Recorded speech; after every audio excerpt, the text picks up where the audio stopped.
When Adam proposed to me, I was over the moon. 5 years of dating, hundreds of dates, trips, and cozy evenings with friends had finally led us to this perfect moment. When he pulled out the ring and got down on one knee in our favorite park, I had no doubts.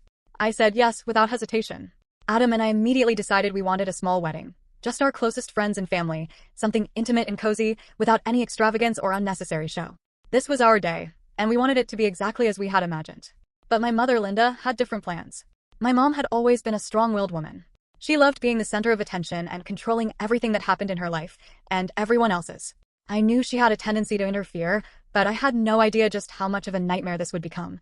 It all started with a phone call a few days after the engagement. "Emily, sweetheart, I'm so happy for you," she gushed, before immediately cutting to the chase. "I've been thinking about the wedding venue. How about the Riverside Hotel banquet hall? It's stunning." I didn't even get a chance to respond before she kept going. "And we have to invite the whole family. Aunt Mary and her family, your cousin Laura and her husband, Uncle Jack." I pressed the phone to my ear, trying to get a word in. After the dress incident, I foolishly thought I had finally set boundaries with my mother. I was wrong. Linda was just getting started, and the next few weeks would turn into a battle for control over my own wedding.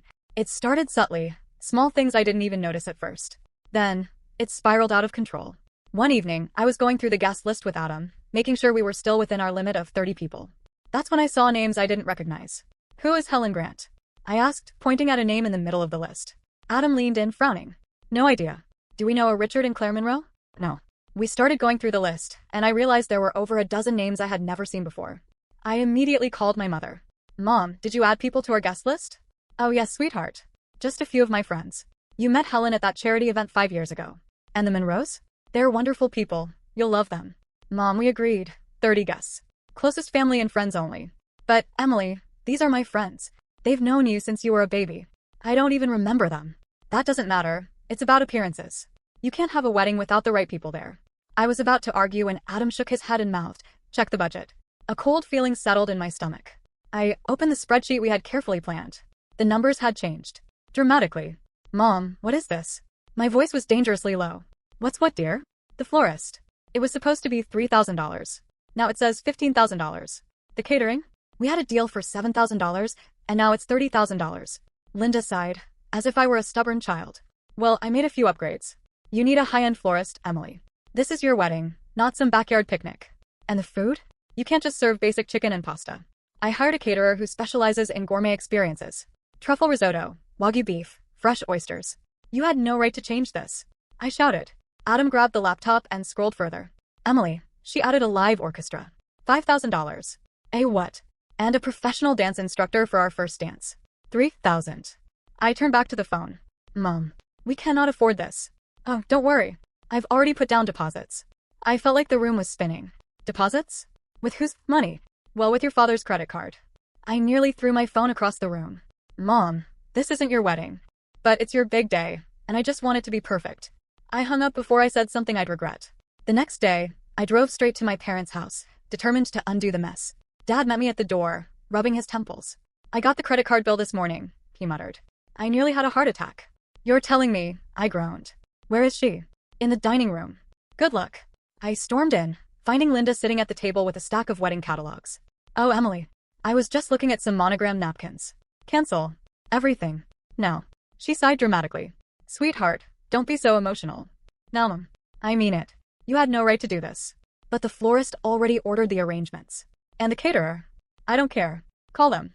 Tell them it was a mistake." She pursed her lips. "If we cancel now, we'll lose the deposits." "I don't care, Mom. You're not in charge of my wedding." She looked genuinely hurt, which only made me angrier. "You don't understand, Emily. A wedding is not just for the bride and groom. It's for the family." "No, Mom. It's for me and Adam." Linda crossed her arms. "Fine. Do whatever you want. But don't come crying to me when people talk about how cheap your wedding was." I left before I screamed. I thought that was the end of it. But then, she went after my bridesmaids. 2 days later, my best friend Rachel called me, her voice shaking with rage. "What the hell, Emily?" "What? Your mother just called me and said I'm not a bridesmaid anymore." I froze. "She what?" "She said she found more suitable bridesmaids. That I wouldn't fit the aesthetic." "Oh my God." I called my mother so fast my fingers fumbled on the screen. "You replaced my bridesmaids." "I only made a few changes, dear. Rachel is lovely, but she's not exactly." "Not exactly what, Mom?" "She's a little loud. And those tattoos? Not very elegant for a wedding party." "Who did you replace her with?" "My friend Diane's daughter." She's a former pageant queen. She'll look stunning in the photos. Are you out of your mind? Don't be dramatic. Weddings need a certain level of class, Emily. I was shaking. You are not in charge of my bridesmaids. I am reinstating Rachel, and you are not allowed to make any more changes. But, no. More. Changes. I hung up. The final straw came when I received the wedding invitations. I had designed them myself, simple, elegant, with a personal touch. But when I opened the box, I felt physically ill. The invitations were completely different. Mom, what the hell is this? She smiled proudly. Oh, I upgraded them. The ones you picked were so plain. These have gold foil, embossed lettering, and I added a little message from your father and me. I read the card. Join us as we celebrate the union of our beloved daughter, Emily, in the grand wedding of the year. Grand wedding of the year? Are you serious? Isn't it lovely? I was done. I grabbed my phone and texted Adam. Emergency meeting. We need to change everything. Linda had taken over every aspect of my wedding. Now I was taking it back. Mom, Adam and I want a small wedding. Just our closest. A small wedding? She interrupted, clearly appalled. Emily, this is an important day. It has to be unforgettable. I took a deep breath. It will be unforgettable for us, no matter how many guests we have. You don't understand, she waved off my words. At least let's discuss it. I already contacted a wedding planner. We're meeting her on Saturday. You already contacted a planner? I tried to keep my frustration in check. Why? Because I know you need help. I knew arguing was pointless. Fine, I'll think about it. I really thought I could talk to her and explain our vision, but this was just the beginning. When we showed up for the meeting with the so-called amazing planner, I was in for a nasty surprise. Emily. Adam. So nice to meet you. The planner, a thin woman named Susan, beamed at us like everything was already set in stone. Your mother told me all about your wishes. Did she?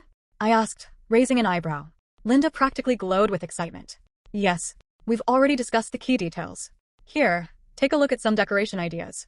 She placed a thick album in front of us, filled with photos of massive ballrooms, floral arches, crystal chandeliers, and outrageously expensive decor. Adam squeezed my hand under the table, sensing my tension. This is a bit different from what we had in mind, he said carefully. And the guest list? Susan ignored him completely. Your mother gave me a preliminary list. It's around 150 people. I nearly choked on my coffee. 150. I blurted out. Linda rolled her eyes. Emily, it's our family. How can you not invite them? Easily, Mom. We want a maximum of 30 guests. That's ridiculous. People will think you're poor. I stared at her in shock. What? Don't be dramatic, sweetheart. It would just look odd. Adam's grip on my hand tightened. We're not changing our plans, he said firmly. This is our wedding. Susan forced a nervous smile. All right. I'm sure we can find a compromise. But there was no compromise. My mother was only getting started. A few days later, she struck again with a so-called surprise. I found you the perfect wedding dress, she announced over the phone. But I wanted to pick it myself. Oh, you'll love this one. I already bought it. I nearly fell off my chair. You? What? I bought it. It's so elegant, with a long train, lace details. And most importantly, it's expensive, so it looks classy. I felt a headache coming on. Mom, I haven't even tried it on. But I know it will fit you. That was the last straw. I'm returning the dress.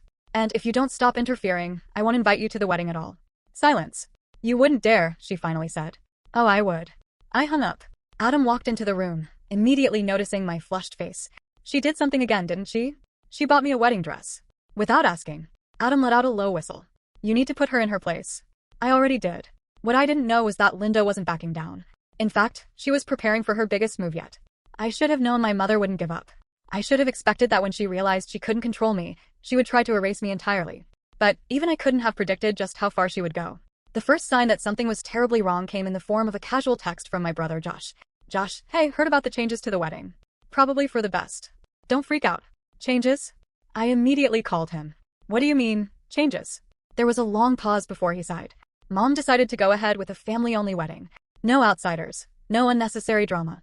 Just the people who really matter. I gripped my phone so tightly my knuckles turned white. Josh, I am the bride. What the hell are you talking about?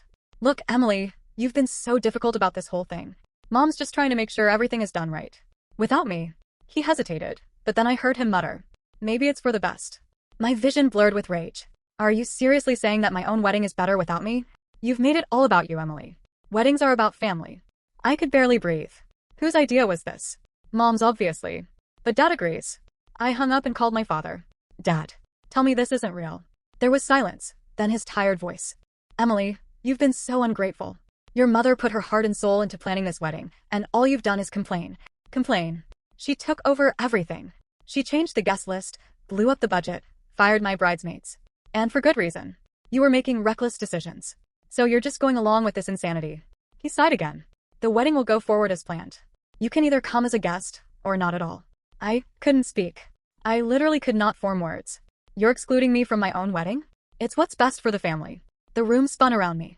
I'm your daughter. And Linda is my wife. I support her decisions. I had never felt more betrayed in my entire life. I sat on the floor of my apartment for hours, staring at the wall. Adam found me there when he got home. Emily? What happened? I opened my mouth, but nothing came out.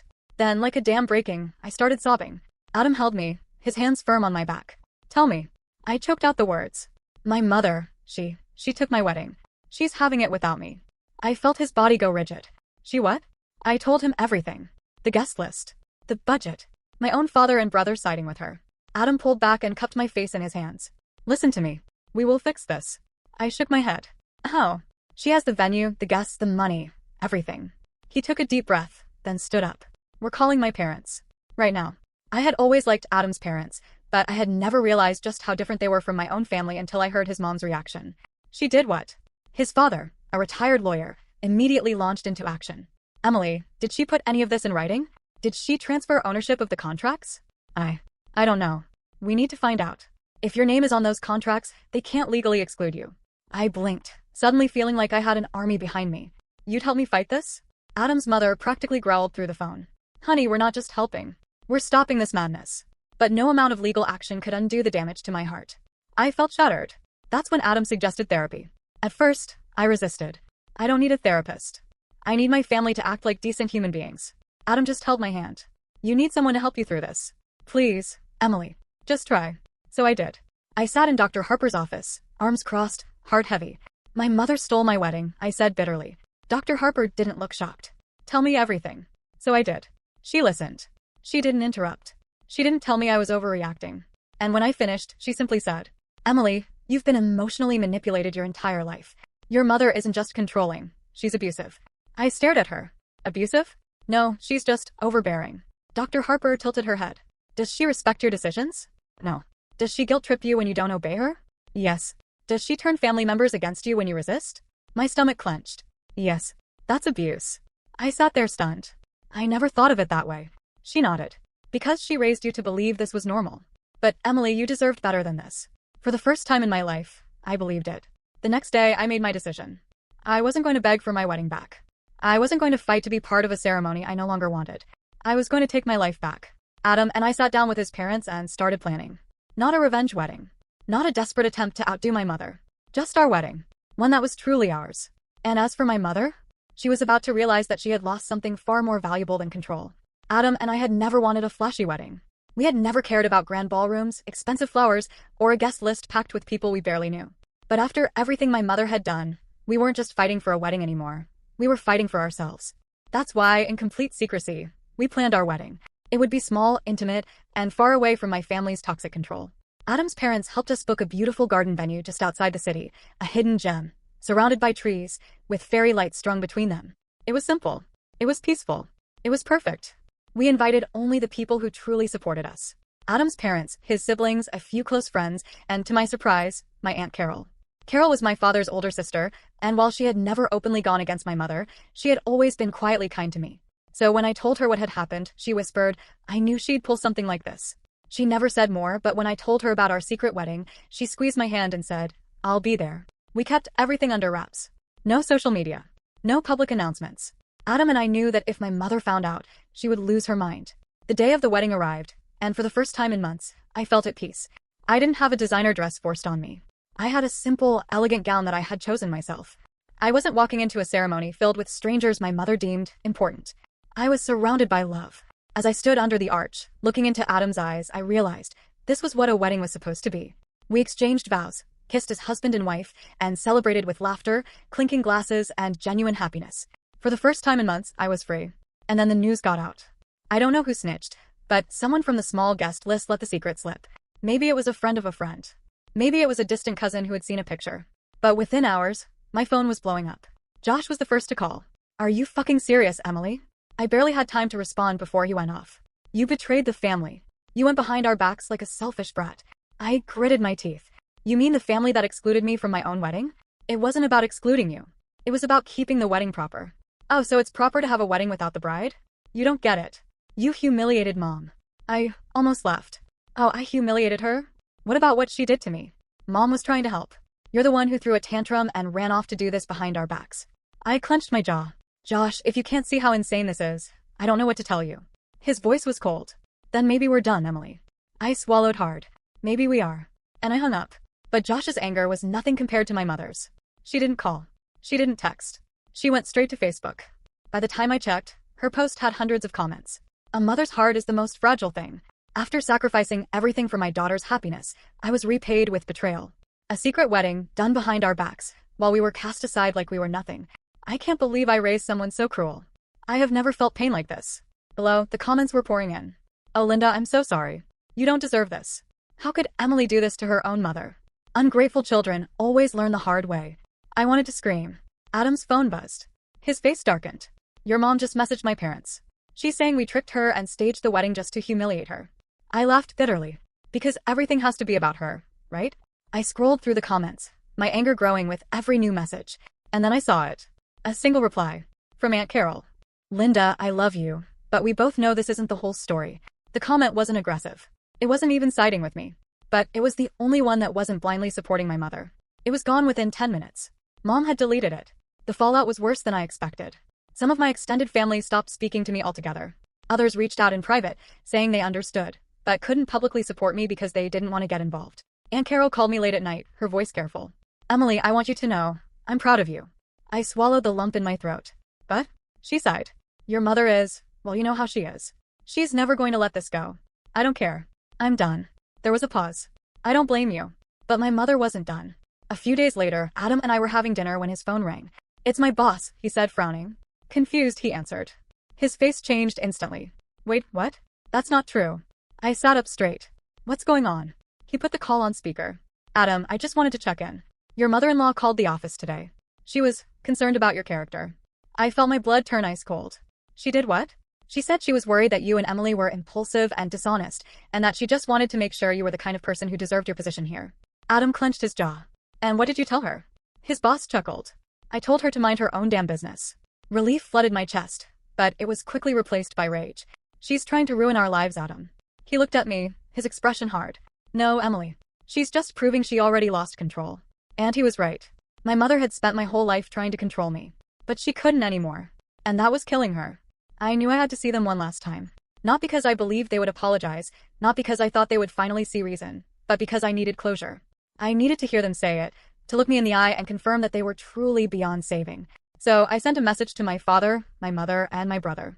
I told them I wanted to meet. One final conversation face to face. My father responded with a short fine. Josh just sent back a thumbs up emoji. Linda, of course, didn't reply. We met at a quiet cafe, one I had chosen specifically because it was neutral ground. No place with memories. No place that felt like home. When I walked in, they were already there. My father sat stiffly, arms crossed. Josh scrolled through his phone, barely acknowledging me. My mother had her lips pressed into a tight, rehearsed frown, the expression she always used when she wanted to appear wounded. I sat down. No hugs. No greetings. Just silence. Then my mother sighed dramatically. Well, I hope you're happy, Emily. I tilted my head. Happy about what, Mom? About this. About destroying our family. I let out a short laugh. Destroying our family? You excluded me from my own wedding. We were doing what was best for everyone. Josh scoffed, finally looking up from his phone. Oh my God, are we really doing this? You're still playing the victim? I turned to him. What else am I supposed to be, Josh? The bad guy? The ungrateful daughter? He shrugged. If the shoe fits. I clenched my fists. I just wanted a wedding with the man I love. That's it. And instead, you two, all three of you, decided you'd rather cut me out completely than let me have a single moment of happiness on my own terms. My father sighed. Emily, you've always been difficult. Stubborn. You push back against everything your mother tries to do for you. For me? Or to me? My mother scoffed. Listen to yourself. So bitter. So full of resentment. It's honestly pathetic. I stared at her. You really don't think you did anything wrong, do you? She lifted her chin. No, I don't. And there it was. The confirmation I needed. I swallowed hard, looking at all three of them. Then this is it. My father frowned. What do you mean? I stood up. I mean, I'm done. I don't want to fight anymore. I don't want to explain myself to you people. My mother rolled her eyes. Oh, stop being dramatic. Josh let out a laugh. You're really gonna cut off your own family over a wedding? I grabbed my bag. It's not just the wedding. It's everything. It's my whole damn life. I exhaled sharply, steadying my voice. I deserve better than this. Josh shook his head, muttering something under his breath. I turned to my father. Dad, you chose her over me. Again and again. I don't hate you for it, but I won't pretend it didn't hurt. He looked away. I faced my mother one last time. And you, Mom? You wanted control more than you wanted a daughter. Well, now you have neither. For a brief second, I saw something flash in her eyes. Maybe it was shock. Maybe it was realization. But it was gone as quickly as it came. She turned away. If that's what you want, Emily. I nodded. It is. Then I walked out, and none of them stopped me. That night, I sobbed in Adam's arms. I feel like I just lost everything. He kissed my hair. No, baby. You just let go of something that was never really yours to begin with. And deep down, I knew he was right. For the first time in my life, I started living on my terms. Adam and I moved forward together. I poured my energy into my career, my friendships, and, most importantly, myself. And the people who truly cared? They showed up. Adam's parents became my second family, welcoming me with open arms.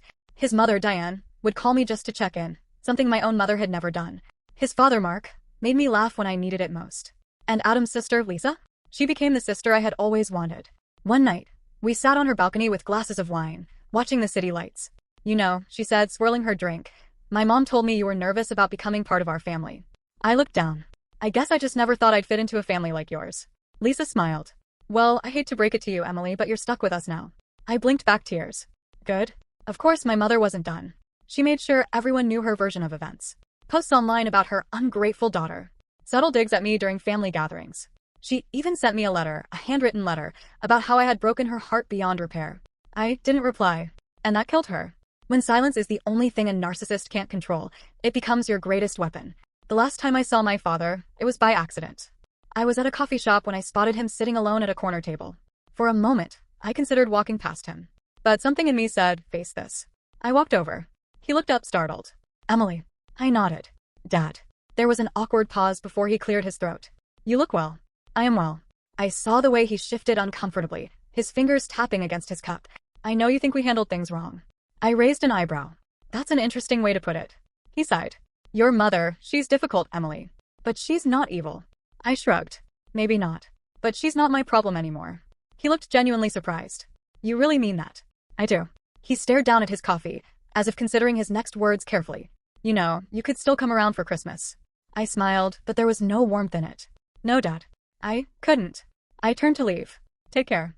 And for the first time in my life, I meant it. Moving on from my family wasn't easy. There were nights when I missed the idea of them, the parents I wished I had. But every time I felt weak, I reminded myself. I had spent years trying to earn their love. Now, I was finally learning how to love myself instead.